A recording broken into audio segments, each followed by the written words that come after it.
we are with Steve Flink, elegant as usual, in Wimbledon, talking about ladies. I mean, I hope your wife is not jealous, okay?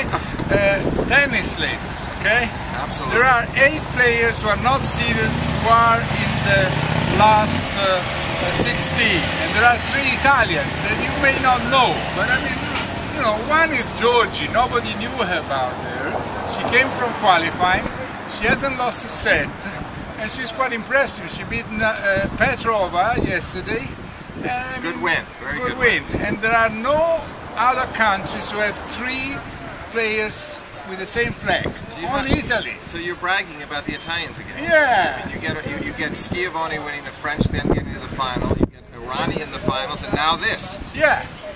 Unbelievable. But today everyone, instead of talking of this, they all talk about Irani, who lost 1 set, 6-love, without winning a point. 24 points in a row. That almost never happened. I mean, only once somebody remembers. Bill Scanlon, yeah, back in 1983, is the only other recorded example of it. It's pretty remarkable.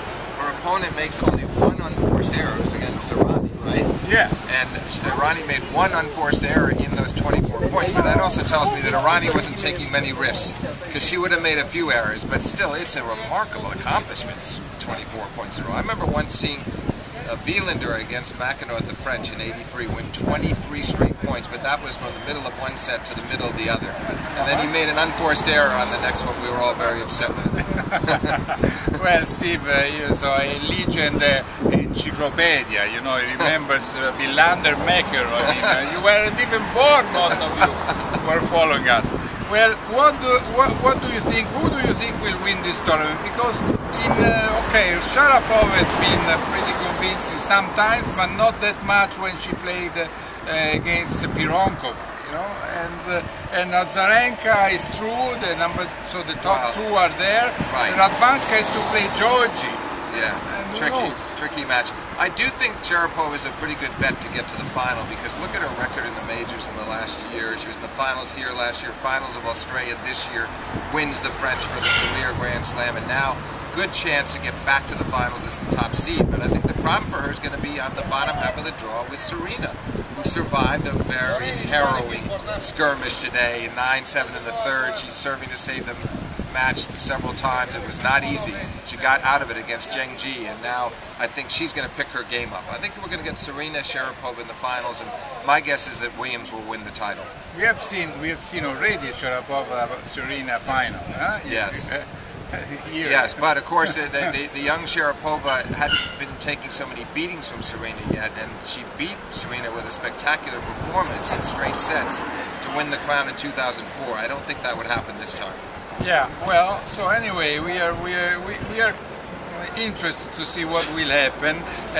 One thing I want to notice is that there are 14 Europeans and 1 American and 1 Chinese. I mean, Kazakhstan, there is Fedova, who is Kazakh, but she was born in Russia. You never know where to place Kazakhstan. In Asia, in Europe, it's a bit complicated. But anyway. But I've weighed in. I want to know what final you project. Do you go along with my projection of Sharapova and Williams in the final? Well, you have a good chance, I think. I think so too, maybe. I mean, I'm curious to see, to be honest, what Giorgi will do against Radwanska, because that, from my point of view, is fun. I mean, it's because you must know that I spoke with the father of Giorgi, and he said to his daughter, when they started, when the draw was made, oh, remember that in the last 16 you have to play Radwanska, and in the semis Sharapova. So either he's crazy or he has a long vision.